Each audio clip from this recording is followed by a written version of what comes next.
Good day and welcome to this presentation. My name is Marcel Slootweg, and today I have the honor to present this topic of today, which is the application of machine learning, or more specifically, the application of artificial neural networks in making power drive predictions, an area which is of great interest in the foundation construction sector. Before I start, I would first like to give a brief introduction of the organizations that were involved in this development. This development was a collaboration between VIKTOR and Voorbij Fundations. Now, VIKTOR in short is a low-code platform dedicated to engineers and domain experts. The VIKTOR platform facilitates or empowers the engineer to build and share intuitive, user-friendly web apps with nothing but Python. VIKTOR's mission statement, which is to unlock the world's engineering potential, and its vision of being at the forefront of creating and providing development tools for the engineer, and to facilitate is the core which drives everyone here at VIKTOR to explore all possible fields that will make this possible, whether it is parametric or generative design, digital twins, or in this case, machine learning. Voorbij Fundations is one of the major foundation contractors in the Netherlands. Voorbij provides both design as well as installation of various piling systems, retaining walls, and anchor systems for the building market. Voorbij's step towards digital transformation has delivered it tremendous value, but this certainly did not happen overnight, as I will show you now. Many engineering and construction organizations have asked the question how AI could be applied to their industry. What we at VIKTOR have learned over time, and of which Voorbij is a perfect example, is that there is a journey that an organization has to follow. I think it was in 2018 that Voorbij started with this journey by following the steps that are listed on the right-hand side of the slide. By converting all work and processes defined on paper to the digital realm, which is what we mean when we say digitization, this provided them with all input and processes available to take the next step, which is to standardize and clearly define their workflow. Now, although it is not truly necessary to have step 1 and 2 to follow each other, these two are necessary for the next and very important step, integration. To give an example, Voorbij set up libraries with pile designs and defined the logic to interpret and classify soil layouts. They also defined the logic to group piles, and even in some steps they used third-party software. By integrating all these steps, the process could now be calculated in a fraction of the time. In other words, they could automate. If you can calculate something in a fraction of the time, you also have the possibility to calculate numerous scenarios. Therefore, coming to step 5, optimization. Many scenarios allow the engineer to make better decisions and deliver better results. When this is done over time, data input and results are structured, and you would have quite a lot of it. And this could lead to great opportunities for machine learning. Okay, so now I've said quite a lot without even presenting the problem or even explaining what pile foundations are. So what are pile foundations? When building a structure, a stable foundation is required. Sometimes the loads of such a structure needs to be transferred to deep below the surface. For this, we usually use piles. Many constructions, such as these big distribution centers and traffic overpasses, require thousands of piles to be driven into the ground. Now, the problem lies in the estimation of costs and duration for scheduling. To estimate these for pile implementation, one needs to correctly predict or estimate the time it takes to drive all these piles to the required depth. Now, remember how I presented the journey that Voorbij took? They took the step of digitization by registering pile drive data, as well as collecting the soil layout data, amongst others. It's with this large data set that you could probably already predict that this is probably the place where we went to search for machine learning possibilities. And that is right, we did. The question remains, could this data be useful for a machine learning model? And could predictions be made successfully? Before we go there, let's first check how predictions are currently done. Vibrodrivability, which is a fancy way of saying that you are vibrating a pile into the ground rather than sledging it with a hammer, is dependent on the following factors. Vibratory-related factors, such as the properties of the hammer, power-related factors, such as its diameter, and factors related to the soil. The soil properties are obtained and extracted from a cone penetration test, also known as a CPT. In the Netherlands, a standard soil layout format is used called a GEF file or a GEF file. All these factors are used as input for a simulated spring damper system using wave equations to calculate it. Problem solved, right? Well, unfortunately not, as these models do not always predict the outcome accurately. To model a vibratory pile driving system, one first needs to understand the model. Just to make it clear, for this investigation, we only considered vibratory pile driving systems. All right, so a model consists of a vibratory element situated at the top of the pile. It consists of eccentric weights that rotate at frequencies of about 30 to 80 Hertz. This rotation induces vertical oscillation forces on the pile that loosens the soil. All the weight and pull down forces then pushes the pile through the soil. There are several predictions that can be made, such as the penetration speed, the maximum penetration depth, the maximum pile stresses, as well as the risk of refusal. For this investigation, the first point was determined to be the focus. As with any model, some assumptions were made. As one would recall, the hammer, pile, and soil have an effect on the outcome. Now, for this, we assume that for all projects that are tested, only the HSP 220 pile will be used with one specific machine. Also, the driving speed is assumed to be a function of the measured soil properties. Therefore, the machine learning model will leverage the measured and registered penetration speed values together with the soil measurements to estimate the function. Now let's talk about the input features. The CPT measurements are registered and evaluated every 2 centimeters. The measurements at these depths are used as input features for the model to predict the speed at a given depth. Now, since the speed is registered every 10 centimeters, many CPT data points are discarded, unfortunately. Every 10 centimeters CPT measurement is aligned with its penetration speed.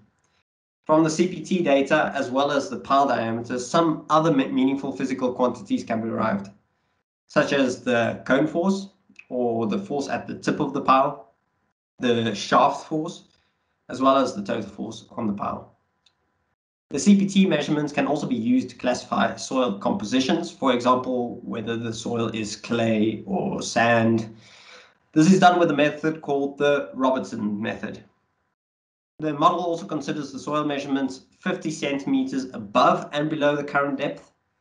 One then ends up with 32 input features. For the output features, we only want to determine the penetration speed for that given depth. All right, so now we get to the nerdy part.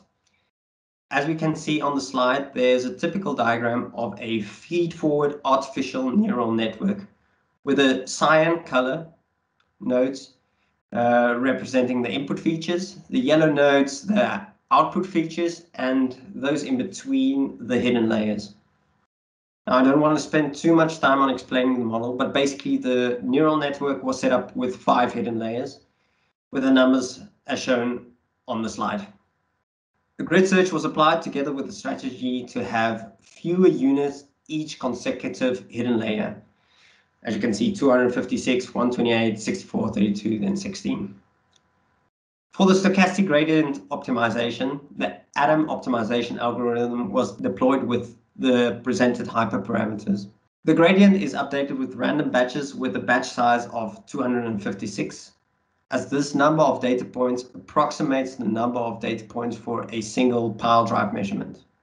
Small batches might therefore become too stochastic, which could hinder convergence and take more time to train the model, as more smaller batches would need to be evaluated. During training, 20% of the training data set was used as the validation. If the mean square error of the validation set does not decrease over an interval of 50 epochs, the training is stopped. with a maximum set to 300 epochs.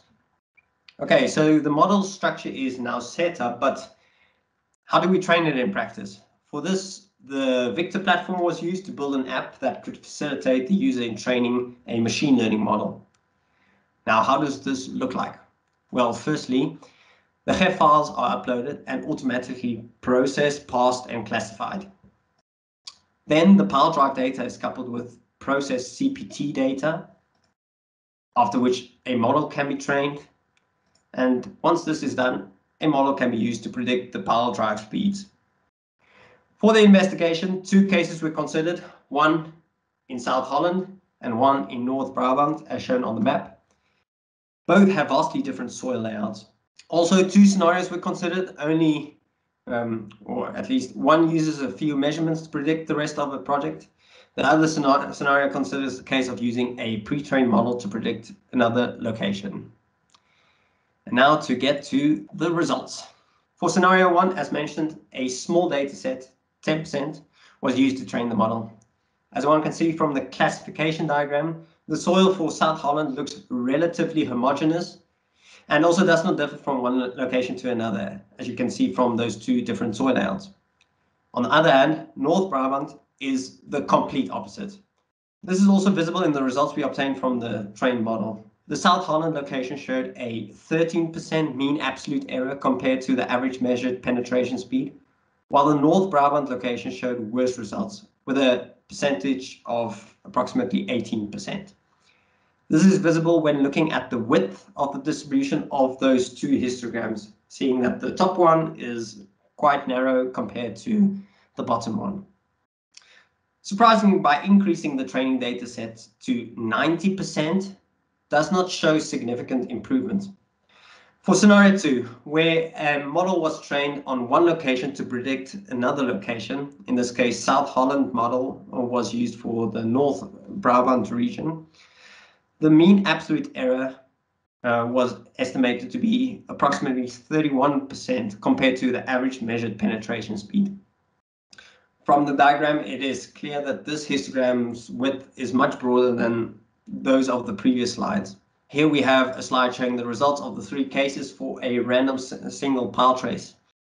With this plot, it becomes clear how well the South Holland trained model predicts in the same location, and how it does to a lesser extent for the North Brabant region, and the 3rd case being the worst. Next, we tried to estimate the total drive times. This was actually quite interesting as we obtained counterintuitive results. Now, before I get to the results, here are the formulas used to calculate the total time for those who are interested.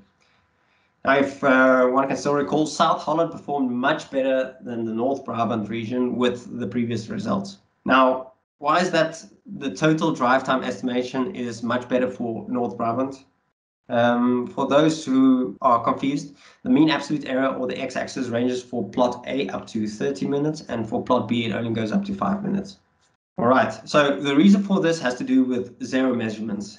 If one takes a look at the scatter plots that compare measurements to estimated values presented there at the bottom, the red dots deviate more from the comparison line than the blue dots. The red dots represent the data points where a 0 speed measurement was made, while the blue dots represent the data points without a 0 speed measurement. It is therefore clear, at least for me, from these results, that it becomes impossible to estimate drive times when 0 speed values are present in the measurements, which was the case for the South Holland data, where almost all drive times had at least one 0 speed data point. Now, some may be wondering, how could it be 0? Well, this probably has to do with rounding off errors during measurement. All right, so that was the results. What are the conclusions that can be made?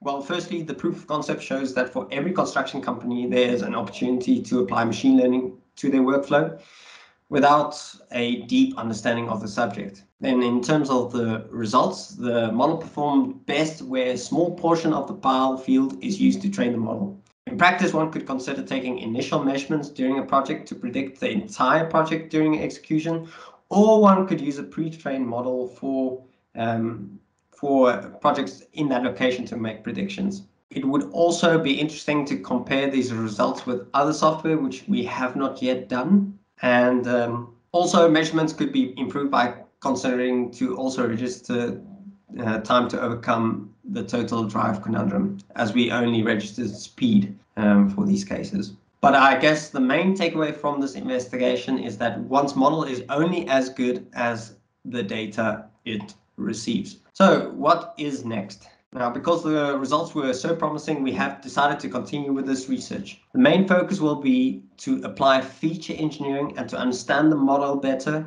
as well as to use more and better data. In other fields, we are also conducting investigations in the field of borehole digitization to extract borehole data from PDFs. And then we are also exploring the chemical engineering sector for digital transformation and AI opportunities. And we are also expanding our research possibilities. Now, I can imagine some of you are asking, well, why is VIKTOR doing this? Well, our mission and vision is to facilitate the engineer with tools to realize the world's engineering potential. We are therefore constantly exploring what is needed and what is next. Here are some designs where we envision a world where engineers not only can make apps much easier, for example, by dragging and dropping to create an app, but also that engineers can use their tools to collaborate with one another in projects more and even easier than what VIKTOR is allowing today. This and much, much more is what we envision at VIKTOR.